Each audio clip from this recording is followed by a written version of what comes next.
रहो। Page number 101, question number 32। ध्यान दो इधर। क्वेश्चन है a gas mixture contain acetylene. Acetylene का formula, a gas mixture contain acetylene. Acetylene का फॉर्मूला होता है C2H2 एंड CO2। कह रहा है कि गैस मिक्सचर कंटेन एसिटाइलिन यानी C2H2 एंड कार्बन डाइऑक्साइड। उसके बाद लिखा है 20 litre of the mixture required 20 litre of oxygen for complete combustion. अब इस जो मिक्सचर है उसको कंबसन किया जा रहा है, तो ये दोनों कंटेनर में है। जब हम इसको ऑक्सीजन से रिएक्शन करवाएंगे तो ये केवल रिएक्शन करेगा, ये नहीं करेगा। यानी जब हम कंबसन करवाएंगे तो C2H2 प्लस O2 क्या बनेगा, CO2 प्लस क्या बनेगा, H2O। हम बैलेंस कर देंगे। कार्बन 2 है तो 2 लगा दो, हाइड्रोजन 2 है, इधर भी हाइड्रोजन 2 है, ऑक्सीजन हो गया 4 और एक 5, यहां लगा दो 5/2, बैलेंस हो गया। अब क्वेश्चन में बोला है कि 20 लीटर ऑफ द मिक्सचर, तो इसको मान लेते हैं कि x लीटर है और इसको मान लेंगे 20 माइनस x लीटर, क्योंकि दोनों का मिक्सचर का 20 लीटर बोला है। तो ये कितना हो गया, x लीटर, और ये कितना दिया है, 20 लीटर दिया है। हम पहले x का वैल्यू निकाल लेते हैं। तो कैसे लिखेंगे, मोल लिखो या वॉल्यूम लिखो, volume of C2H2 divided by coefficient, coefficient कितना है, equal to volume of O2 divide by coefficient, coefficient कितना है, 2 कहां चला जाएगा, वॉल्यूम कितना दिया है, ये कितना है, ये कितना हो जाएगा, x इक्वल टू, यानी ये कितना लीटर आ गया, ये कितना होगा, यानी 20 लीटर में 8 लीटर ये है और 12 लीटर ये है। बोला है कि एसिटिलीन का परसेंटेज बताना है, तो परसेंटेज ऑफ C2H2 कितना लीटर है, एसिटिलीन टोटल कितना है, ये मिक्सचर 20 लीटर का था, इनटू कितना हो जाएगा, 40%। जल्दी से नोट करो, ये समझ में आ गया।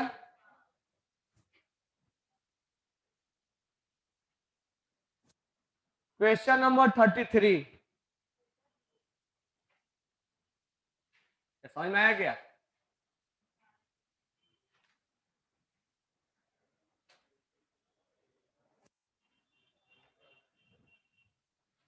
क्वेश्चन नंबर 33 पढ़ो। 4 gram of iron is burn, बातें नहीं करो, आए? समझ में, कौन सा,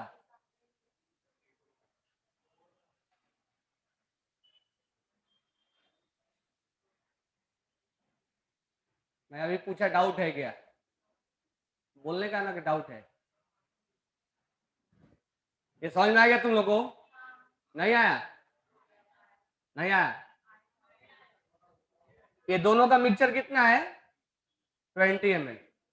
ये कितना होगा, ये कितना होगा, अब कंबसन को गया है, ये केवल कंबसन को जाएगा, CO2 बनेगा और क्या बनेगा, रिएक्शन क्या कर देंगे, बैलेंस, बैलेंस हो गया। मोल मोल एनालिसिस करेंगे, अब volume volume analysis, volume of C2H2 divide by coefficient, volume of O2 divide by कितना है कोएफिशिएंट, 2 कहां चला जाएगा, वॉल्यूम ऑफ C2H2 कितना दिया है, वॉल्यूम ऑफ O2 कितना दिया है, x निकाल देंगे, x कितना आएगा, ये 8 लीटर है, ये कितना होगा, 12, टोटल कितना है, टोटल 20 है, 20 में कितना है, कितना परसेंट होगा, 8/20 इंटू 100 कितना आएगा। क्वेश्चन नंबर 33 पढ़ो। 4 gram of iron is burn at high temperature to ferric oxide. Iron का रिएक्शन हमने ऑक्सीजन से करवाया और बना फेरिक ऑक्साइड Fe2O3। फेरिक का मतलब होता है +3, तो यहाँ Fe2O3 यानी +3 बनेगा। बैलेंस कर देंगे तो यहाँ 2 हो जाएगा, और अब इधर ऑक्सीजन है 3, तो यहाँ 3/2 लिख दो, बैलेंस हो गया। कह रहा है कि 4 ग्राम आयरन को बर्न किया गया, 4 ग्राम आयरन को बर्न किया गया, तो हीट जो निकला वो निकला 29.28 किलो जूल। तो आगे पूछा है amount of heat produce 1 mole of ferric oxide. इसको 1 मोल बनाने के कितना हीट निकलेगा? तो मुझे बताओ, इसको 1 मोल बनाने के लिए आयरन का कितना मोल जरूरी है? 2 मोल जरूरी है। 2 मोल का मतलब कितना मास हो गया? 2 मोल आयरन जरूरी है, और इसका मास होता है 56। तो कितना ग्राम आयरन का रिक्वायरमेंट होगा? 56 इंटू 2 कितना आ जाएगा? इसका मतलब ये हुआ कि 112 ग्राम आयरन को जलाओगे तब ये 1 मोल मिलेगा। और वो बोला 1 मोल बनाने में कितना हीट लगेगा? 1 मोल बनाने में कितना हीट लगेगा? कितना हीट? इसको कितना जलाना पड़ेगा? 112 ग्राम। 4 ग्राम को जलाने पे कितना हीट निकल रहा है? 112 ग्राम को जलाने पे कितना हीट निकलेगा? 29.28 अपॉन 4 इंटू 112। जितना आंसर आएगा वही कैलकुलेट करो। समझ में आ गया?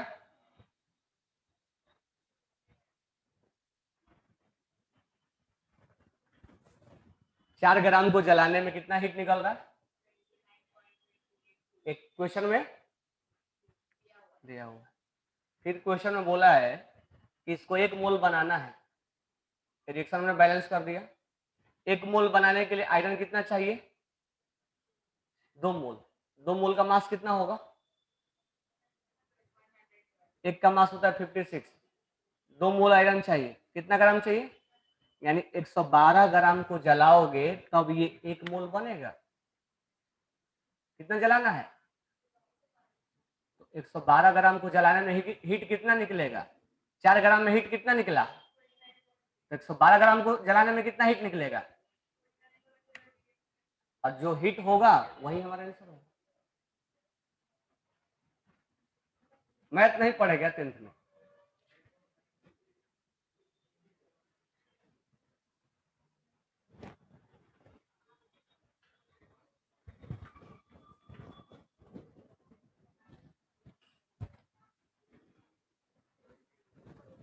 Question number 34।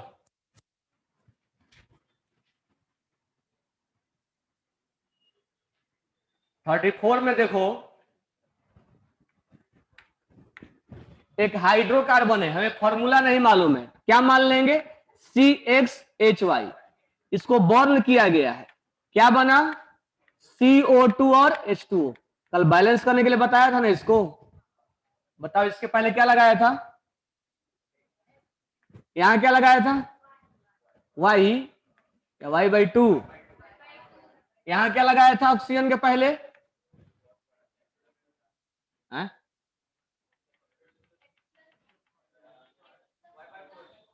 Y/4। इधर ऑक्सीजन कितना है और इधर कितना ऑक्सीजन? इसको ऐड कर दो, 4x + y। कल तुम लोग को ये बैलेंसिंग बताया था ना। इधर कितना लिखना पड़ेगा कि ये आ जाए? 4x + y/ क्या लिखना पड़ेगा? 4। तब ना इससे मल्टीप्लाई होगा तो ये इतना आ जाएगा। कल बैलेंसिंग बताया था कि नहीं बताया था?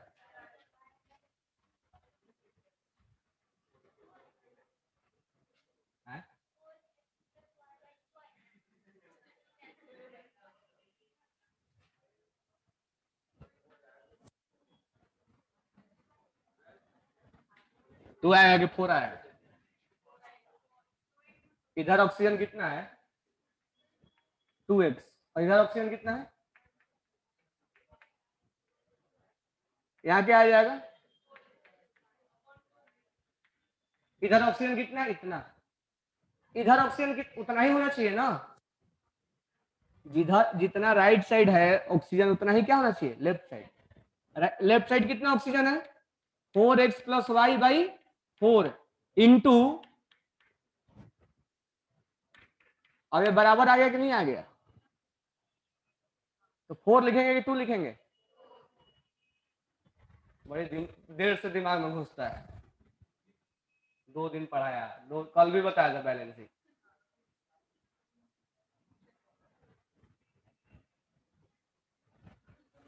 क्लियर हो गया। अब देखो क्वेश्चन में क्या दिया है, 40 ग्राम हाइड्रोकार्बन है, ये कितना है 40 ml, और कंबसन में ये ऑक्सीजन कितना है 160 ml और 260 है क्या, और CO2 कितना है। अब इससे 3 डेटा से हमें क्या निकालेंगे एक्स और वाई का वैल्यू। पहले इस दोनों में रिलेशन निकाल दो, क्या लिखोगे volume of CH divided by coefficient कितना है, इसको लिखोगे क्या लिखोगे बोलो, वॉल्यूम ऑफ डिवाइड बाई, इसका वॉल्यूम कितना है, इसका वॉल्यूम कितना है, कितना है 40x equal to x equal to कितना आ गया, फॉर्मूला क्या होगा C4। अब क्या निकालना हमें हाइड्रोजन, क्या करेंगे इस दोनों में रिलेशन हमने ढूंढा, अब इस दोनों में ढूंढो या इस दोनों में ढूंढो, कहीं भी ढूंढोगे हाइड्रोजन ही मिलेगा। चलो इस दोनों में निकालते हैं, इसमें और इसमें, बोलो कैसे लिखेंगे, mole volume of O2 divide by coefficient कितना है 4x प्लस ऊपर क्या जाएगा इक्वल टू, क्या लिखेंगे volume of divide by coefficient कितना है, ये वॉल्यूम कितना है, ये वॉल्यूम कितना है 1, ये कितना आ जाएगा, और यहाँ 4 भी है इंटू 4 24 और 4 8 1 नॉट, सही है ना, यहां मल्टीप्लाई करो 64x प्लस, तो इधर लेके आओ 104x minus 64 equal to 16y, ये कितना आ गया 40 x इक्वल टू x का वैल्यू क्या निकाले थे y कितना आ गया, y कितना आ गया, फॉर्मूला क्या हो जाएगा, ये तीसरा या चौथा क्वेश्चन आ रहा है ऐसा, अब अगला क्वेश्चन एग्जाम में आएगा ऐसा, मार्क्स मिल गया तुम लोगों को।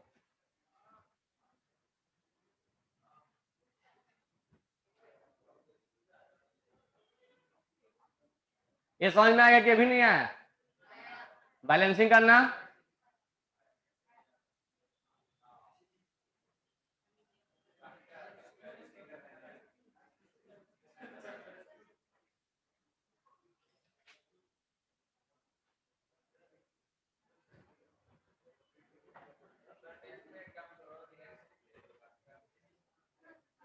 बैलेंस करके रट लेना इसको, हमेशा तो बैलेंसिंग नहीं आना था, रट लेना इसको, यहाँ x लगाना है, यहाँ y बाई 2 लगाना है, यहाँ 4x प्लस वाई बाई 4 लगाना, दूसरा ऑप्शन रटना, लिख लीजिए क्वेश्चन नंबर 35।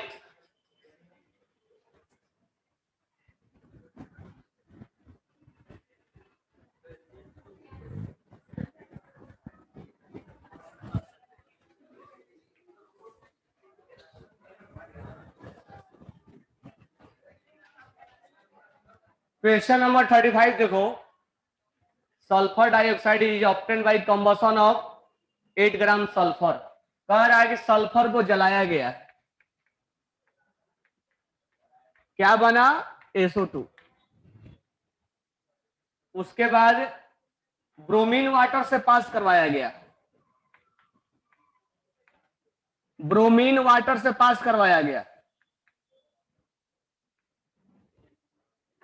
ब्रोमीन वाटर से पास कराने के बाद उसके बाद बेरियम क्लोराइड से रिएक्शन करवाया गया।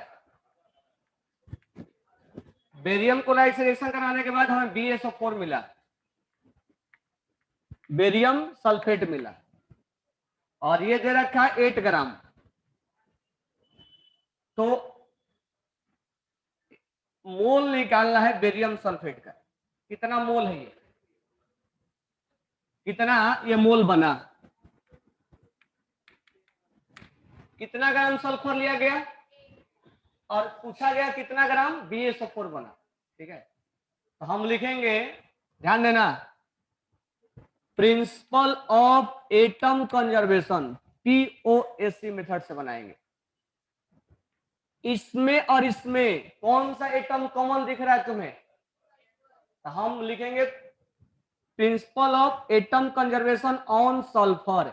हम सल्फर एटम को कंजर्व करवाएंगे। देखो कैसे लिखेंगे, mole of sulphur, mole of sulphur into atom of sulphur, atom of sulphur. अब यहां आ जाओ डायरेक्ट, बिना बैलेंसिंग किए बिना रिएक्शन किए हम बना रहे हैं। अब यहां आ जाओ, mole of BaSO4 into atom of sulphur. यहां बताओ सल्फर का मोल कितना है? 8। मोल कितना होगा? इस बार तो पहले बोले हो, सल्फर एटम कितना है? 1। यहां मोल कितना है निकालना है, क्या होगा? सल्फर एटम कितना है यहाँ पे? सल्फर एटम कितना है? 1। एक्स क्या आ गया? 1 बाई, यानी पॉइंट, आंसर आ गया, नहीं दिया आंसर।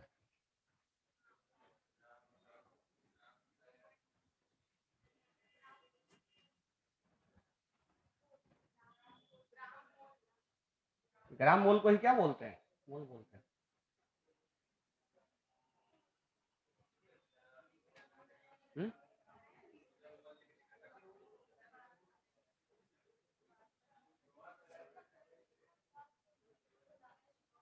ये समझ में आया? POSC मेथड, POSC किस पे लगाएंगे? जो एटम कॉमन मिलेगा। कौन कॉमन एटम है? Principle of atom conservation, atom को कंजर्व करवाया गया है। किस एटम को कंजर्व करवाएंगे? जो कॉमन होगा।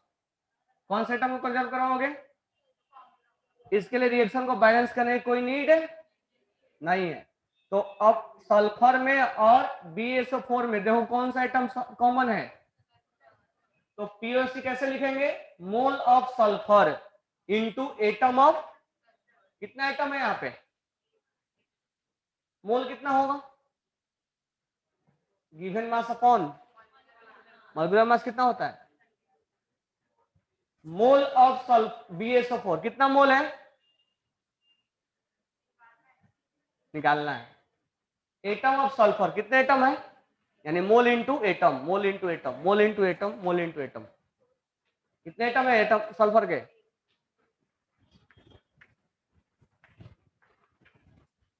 एक्स कितना आ गया? क्या हमने रिएक्शन को बैलेंस किया क्या? तो जब रिएक्शन सीरीज में हो, मतलब एक से ज्यादा स्टेप्स में हो, हमें वहां रिएक्शन को बैलेंस करने की कोई नीड नहीं है। वो हम क्या लगा देंगे, POAC method, principle of atom, यानी एटम होते हैं कंजर्व होते हैं, जैसे मास कंजर्व होता है ना, वैसे एटम भी कंजर्व होता है।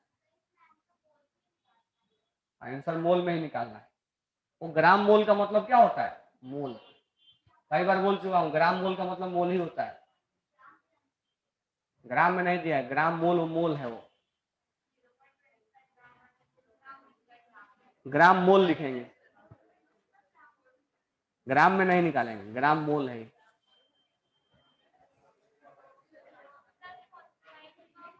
PH3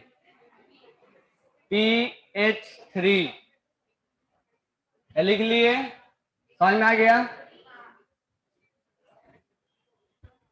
लिखे, लिख रहे हैं?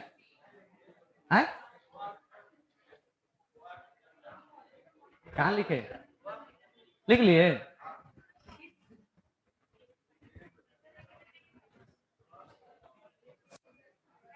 नेक्स्ट क्वेश्चन देखो 36 से,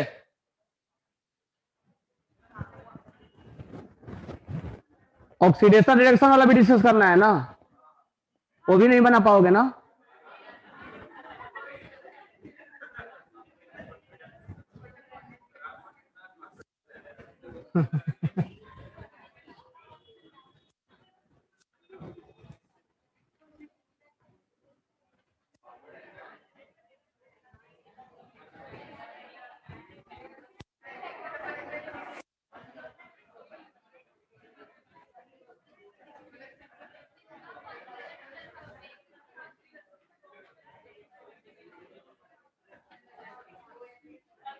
नेक्स्ट देखो 36 देखो, फॉस्फीन, फॉस्फीन का फॉर्मूला होता है PH3, बातें मत करो।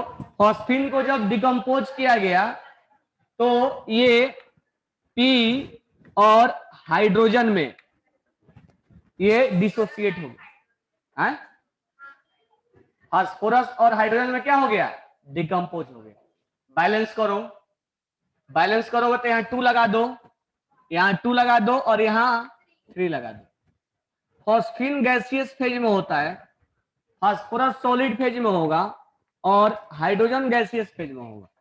क्वेश्चन में बोला है कि जब फॉस्फीन को डिकम्पोज किया गया तो वॉल्यूम में कितना चेंज आया, कितना परसेंटेज चेंज आया, परसेंट निकालना है, कोई डेटा दिया नहीं है। अच्छा, वॉल्यूम जो है वो सॉलिड के वजह से हम कैलकुलेट नहीं करते हैं, वॉल्यूम किसके वजह से कैलकुलेट करते हैं, गैस की वजह से। रिएक्शन करने के पहले फॉस्फीन कितना मोल था, तो स्टार्टिंग में जो मोल ऑफ फॉस्फीन कितना मोल था, 2 मोल, 2 मोल बोले तो कितना वॉल्यूम, कितना वॉल्यूम।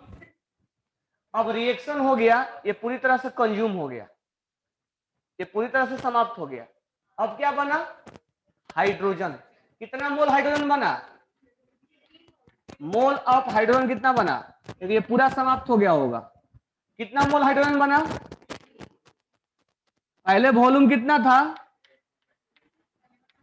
2 इंटू 22.4 लीटर, अब वॉल्यूम कितना है, वॉल्यूम बढ़ गया ना, कितना बढ़ा,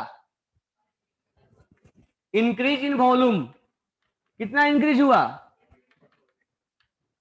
इसमें से इसको माइनस कर देंगे, 3 into 24 minus 2 into 24.4, 22.4 litre common निकाल लो, 3 माइनस 1 यानी 22.4 लीटर वॉल्यूम क्या हो गया, 22.4 लीटर वॉल्यूम क्या हो गया, बढ़ गया। तो परसेंटेज कितना बढ़ा, कितना बढ़ गया, 22 पॉइंट, पहले कितना था, रिएक्शन होने का पहले कितना था, 2 इंटू परसेंटेज निकालना है तो कितना आ गया, और इतना भी नहीं करना है तो सिंपल देखो, जो मोल मोल एनालिसिस में होता है वो वॉल्यूम वॉल्यूम एनालिसिस में होता है, 2 मोल से क्या बन गया, कितना का चेंज आया, पहले कितना था, कितना परसेंट आ गया, तो समझने का बस डिफरेंस है, जो मोल में करोगे वही वॉल्यूम में करना है। पहले 2 था, अब कितना हो गया? 3। पहले 2 थे, फिर कितने हो गए? कितना का चेंज आया? पहले कितने थे? इंटू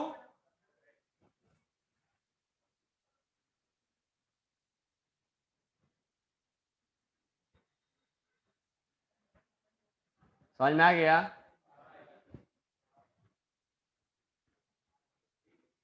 नहीं समझ में आया कैमरा से ही मारेंगे अभी।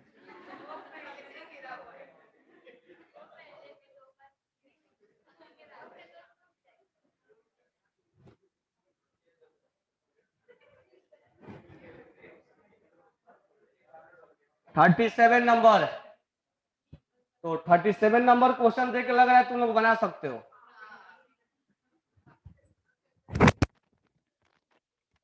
बनाओ 37 नंबर।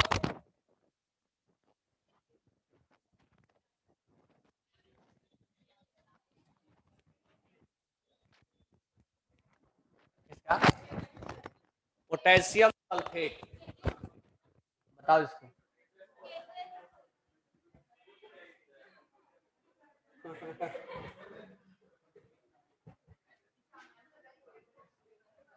बात नहीं, क्वेश्चन नंबर 37 अटेम्प्ट करो।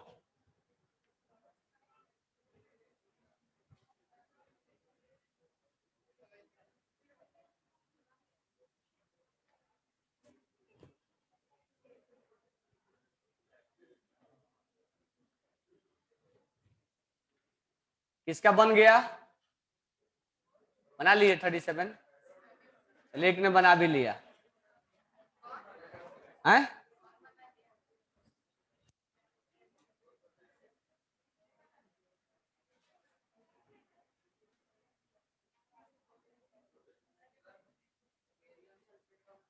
BaSO4।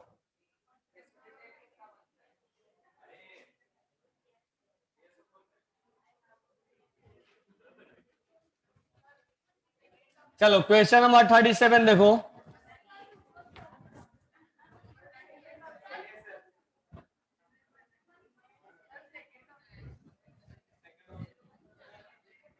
ध्यान दो इधर। 37 0.7 मोल ऑफ पोटेशियम सल्फेट यानी K2SO4 allowed to react barium chloride BaCl2 in A aqueous solution. ये बनेगा BaSO4 प्लस KCl। पहले रिएक्शन को बैलेंस करो, क्या हो जाएगा? 2KCl। बैलेंस हो गया क्या? हो गया बैलेंस। 0.7 मोल ये दे रखा है और इसका क्या दे रखा है? 0.9 मोल।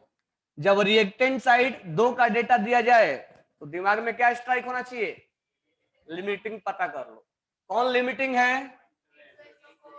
0.7 divide by coefficient, 0.9 divide by coefficient. कौन वैल्यू कम है? इसका मतलब ये क्या हो जाएगा? ये पहले समाप्त हो जाएगा और इसमें कुछ बच जाएगा। इसको हटा दे, ये हो गया ना लिमिटिंग वाला काम। अब आपके क्वेश्चन देखते हैं क्या पूछ रहा है। क्वेश्चन में बोला है number of mole of substance precipitated, ये पीपीटी बनाएगा। BaSO4 पीपीटी बनाएगा। अब हम इसका कैलकुलेशन किससे करें? इससे करें या इससे करें? लिमिटिंग से करें। 1 मोल से कितना मोल? 0.7 मोल से, यही आंसर होगा। मोल में पूछा है, मास में 0.7 मोल आ जाएगा। इसीलिए बोला था ना कि तुम लोग से एक्सपेक्ट कर सकते हैं, बना सकते हो। तो 1-2 बनाए बस। आसान था ना question.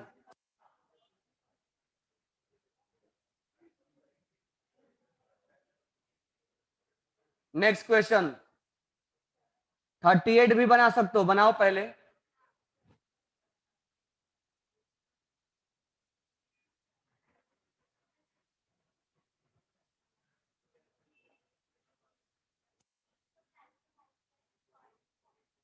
Calcium oxide solid form में होगा।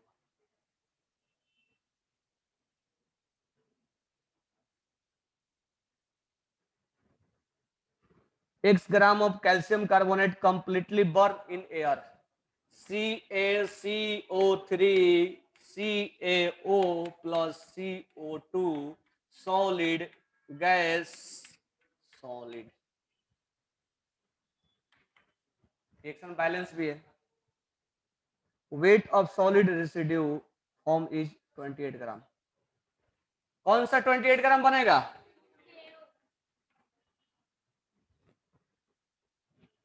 इसका मास निकालना है। इसको बदल दो किसमें? मोल में। क्या आएगा मोल में? 28 अपॉन 40 इसका, 16 इसका, 56, 1/2 यानी पॉइंट। एक मोल अगर ये बन रहा है तो इसका कितना चाहिए? तो 0.5 मोल से इसका कितना चाहिए? 0.5 मोल चाहिए। कैल्शियम कार्बोनेट का मास कितना होता है? 100। तो मल्टीप्लाई कर दो, कितना आ गया? 50 ग्राम।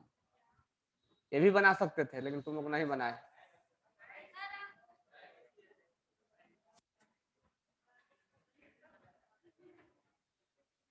ये समझ में आया क्या? ग्राम को बदल दिए, नहीं आया समझ में?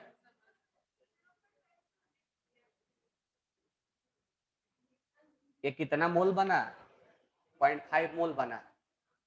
मास पूछ रहा है तो मोलर मास से मल्टीप्लाई करेंगे ना।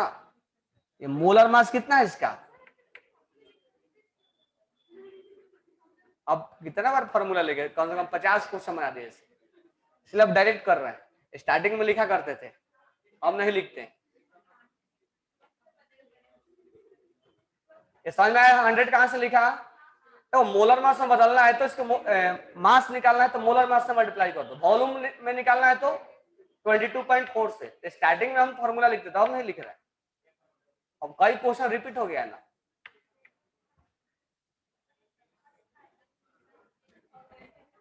कोई डाउट और? चलो क्वेश्चन नंबर 39 ये मैं बता दे रहा हूं। ऑक्जेलिक एसिड को कंसंट्रेटेड H2SO4 से रिएक्शन करवाया गया। ऑक्जेलिक एसिड होता है H2C2O4। अगर हम इसका रिएक्शन कंसंट्रेटेड H2SO4 से करवाए तो कंसंट्रेटेड H2SO4 जो होता है डिहाइड्रेटिंग एजेंट होता है। डिहाइड्रेटिंग एजेंट का मतलब होता है वाटर को एब्जॉर्ब करता है, तो ये होता है डिहाइड्रेटिंग एजेंट। डिहाइड्रेटिंग एजेंट, और ये वाटर को रिमूव करता है। सोचो इसमें से अगर वाटर निकल जाए H2O, क्या बचेगा? C2O3 बचेगा।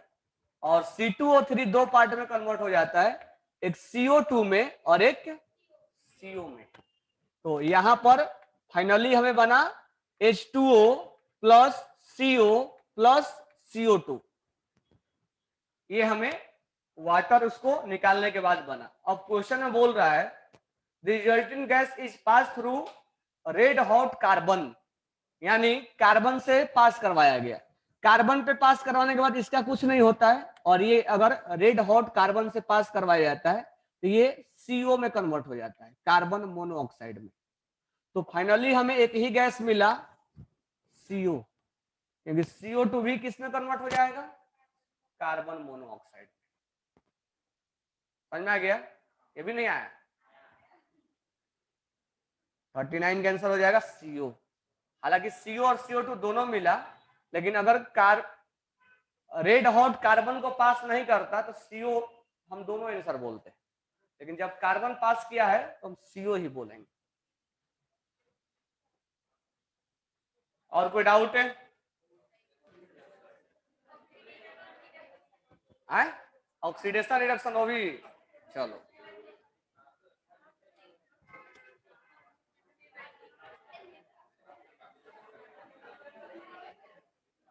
चलो मैं क्वेश्चन नंबर 59 बना दे रहा हूं। बाकी का आसान है ना, बना सकते हो तुम, बाकी बना सकते। नहीं आएगा तो मैं डिस्कस करूंगा।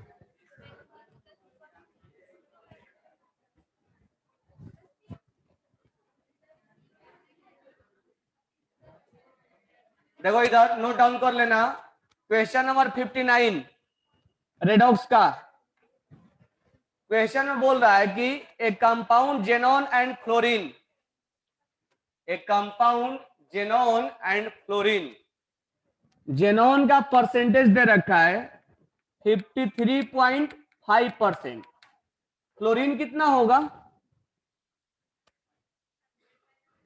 वो तो मुझे मालूम है, बताओ कितना आएगा।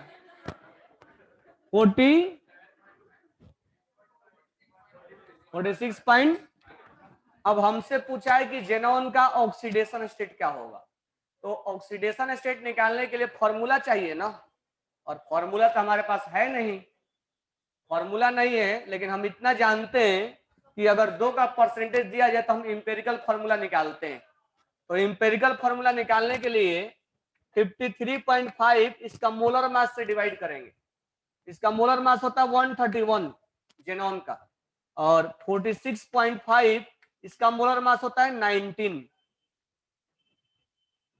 ठीक है, तो जब डिवाइड करोगे तो ये आएगा 0.408 आएगा, मुझे याद है।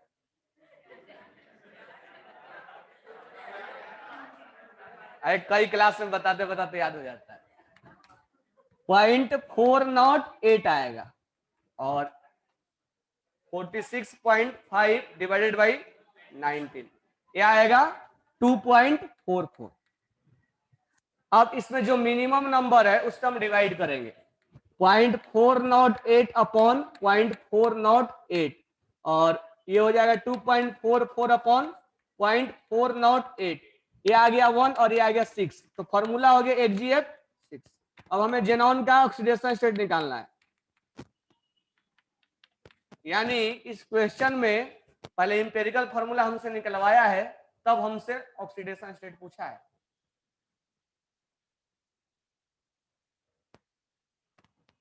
चलो क्वेश्चन नंबर 54 से लेके 64 तक अभी अटेम्प्ट करो, स्टार्ट करो 54 बनाना। नहीं तो घर से तो बना के लाओगे नहीं, अभी के अभी बोल रहे हो, घर से बनाना ही नहीं यार, अभी बोल रहे हो तो अभी बोल दो। 51 बनाओ जल्दी से। 54 नहीं, एस ब्लॉक के एलिमेंट्स का ऑक्सीडेशन स्टेट चेंज नहीं होता है।